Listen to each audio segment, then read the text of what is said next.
দেশটার সকল সেক্টরকে ধ্বংস করেছে আওয়ামী লীগ। সে বলছে ৫৩ বছর তো অনেকবারই তো নির্বাচন হইল। তো আমি একটা এমন নির্বাচন দেব যে এই বিশ্বের ৫৩ বছরের ৫৪ বছরের মানুষ আর দেখে নাই। সরকার বিব্রতকর অবস্থায় পড়ল কেন? যেমন ধরেন প্রধান উপদেষ্টা পদত্যাগ করবেন, তিনি উপদেষ্টা পরিষদের বৈঠক শেষে একটা আনঅফিসিয়ালি তার পরিষদবর্গের সঙ্গে বৈঠক করেছেন। যেটাতে ক্ষোভ, হতাশা প্রকাশ করেছেন এবং সেটা বলেছেন যে কাজ করতে না পারলে তিনি চলে যেতে চান এবং পরামর্শ দিয়েছেন আপনার আরেকটা অন্তর্বর্তী সরকার করেন। মানে উনার মধ্যে এই হতাশাটা তৈরি হলো কেন?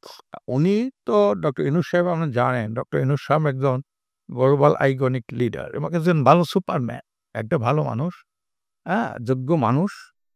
আ তো তার যে কাজ করার সে আইছিল দেশটা গড়ার জন্যে। সে বলছে ৫৩ বছর তো অনেকবারই তো নির্বাচন হইল। তো আমি একটা এমন নির্বাচন দেব যে এই বিশ্বের ৫৩ বছরের ৫৪ বছরের মানুষ আর দেখে নাই। উনার একটা কিন্তু মাস্টার প্ল্যান আছে। একটা সঠিক, সুষ্ঠু এবং গ্রহণযোগ্য এবং একটা মডেল নির্বাচন যাতে অন্য দেশরাও আমার নির্বাচনটা গ্রহণ করতে পারে। এইজন্য হচ্ছে মাস্টার প্ল্যান নিয়ে উনি গেছেন। উনি একটা বলছেন যে আ ডিসেম্বর টু জুন এর মধ্যে নির্বাচনটা হবে। কিন্তু ডিসেম্বর টু জুন কোন নির্বাচন হবে সেটা তো উনি না এটা কি জাতীয় সংসদ নির্বাচন? জাতীয় সংসদ মানে আপনারা সেটা বিশ্বাস করেন যে হ্যাঁ, জাতীয় সংসদ নির্বাচন? জাতীয় সংসদ নির্বাচন এবং এর আগে আমরা চাইছি স্থানীয় নির্বাচন। আচ্ছা, কারণ আমরা আগে স্থানীয় নির্বাচন চাইছি। ওই নভেম্বরের আগে। ডিসেম্বরের আগে। ডিসেম্বরের মধ্যে ডিসেম্বরে মানে ওই পার্লামেন্ট ইলেকশনের আগে। আগে। আচ্ছা। এটি কিন্তু আ এই ২-১ টা দল ছাড়া সকল দলই কিন্তু স্থানীয় নির্বাচন আগে চায়। কারণ এর বাস্তবতাও তো আছে। স্থানীয় নির্বাচন আগে চাই কেন?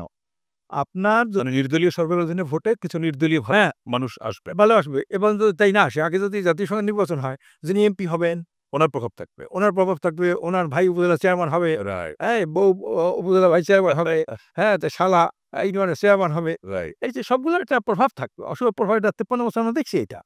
কাজেই এইটা হতে না পারে। একটা মডেল স্থানীয় নির্বাচন। মানুষ যাতে সুন্দর স্বাভাবিকভাবে তার একজন খাদেম, সেবক সে নির্বাচিত করতে পারে, এটার জন্য আগে আমরা স্থানীয় নির্বাচন আগে চাচ্ছি। এটা সবাই চাচ্ছে। এদেশের যত দল আছে কিন্তু বিএনপি এই সময়ের যদি সবচেয়ে বড় রাজনৈতিক দল বলেন, তারা তো নির্বাচনে মানে পার্লামেন্ট ইলেকশনের আগেই সব ধরনের যেকোনো নির্বাচনের একটা কথা বলি, আপনারা যে বলেন আ মিডিয়া বলেন ওরা বড় রাজনৈতিক দল। বাংলাদেশে অনেক বড় রাজনৈতিক দল ছিল। কিন্তু এখন সেই দল বিলুপ্ত হয়ে গেছে। বড় দল বিলুপ্ত হয়ে গেছে। যেমন আমরা জানেন ৪৭ সালে মুসলিম লীগ। তো মুসলিম লীগ সেখানে ভোট পাইছিল প্রায় ৯৮% পাকিস্তানের পক্ষে। ৯৮%। সেই মুসলিম লীগের অস্তিত্ব আছে? নাই। আওয়ামী লীগ দেশ স্বাধীন করছে। করছে না? তারা কত রকমের কিছু করলো। এই যে আওয়ামী লীগ অস্তিত্ব আছে? নাই এবং এমন পরিস্থিতি আসলে নাই। না। আওয়ামী লীগ রাজনৈতিক কার্যক্রম নিষিদ্ধ করলেই কি একটা দল মানে নির্মূল হয়ে যায়? বিনাশ হয়ে যায়? এটা যায় মানে শুধু তাই না, তার কাজকর্মের কারণে। সে যে অত্যাচার করেছে, নির্যাতন করেছে মানুষের উপরে, দেশের উপরে, দেশটার সকল সেক্টরকে ধ্বংস করেছে আওয়ামী লীগ। এটা একটা ধ্বংসের নাম। সব জায়গায় ধ্বংস।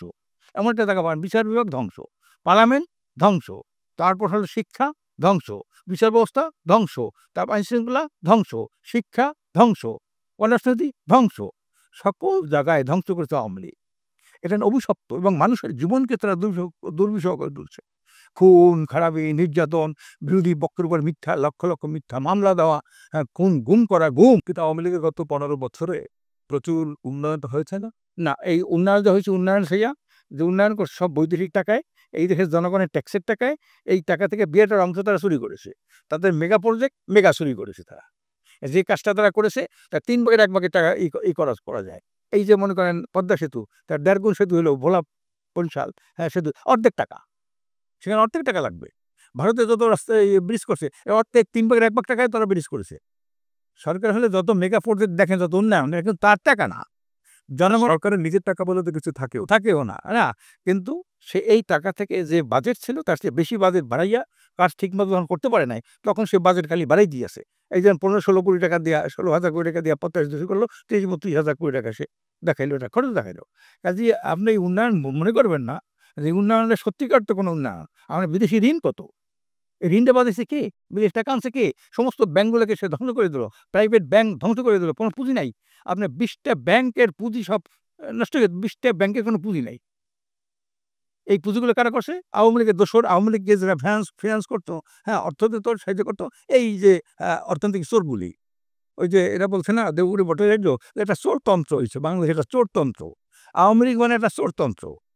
তার মানে এই যে কার্যক্রম নিষিদ্ধ হওয়া, অভ্যুত্থানের মধ্যে আওয়ামী লীগের পতন হওয়া, এর মধ্যে আপনি বলতেন যে আওয়ামী লীগ এখন নাই।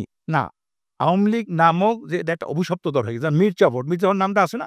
কিন্তু কেউ কি মির্জাফর নামটা রাখে? আপনি বলেন। মির্জাফর তো নবাব সিরাজউদ্দৌলার সেনাপতি ছিল। এখন সে এমন অপকর্ম করছে মির্জাফর, কেউ এই নামটা আর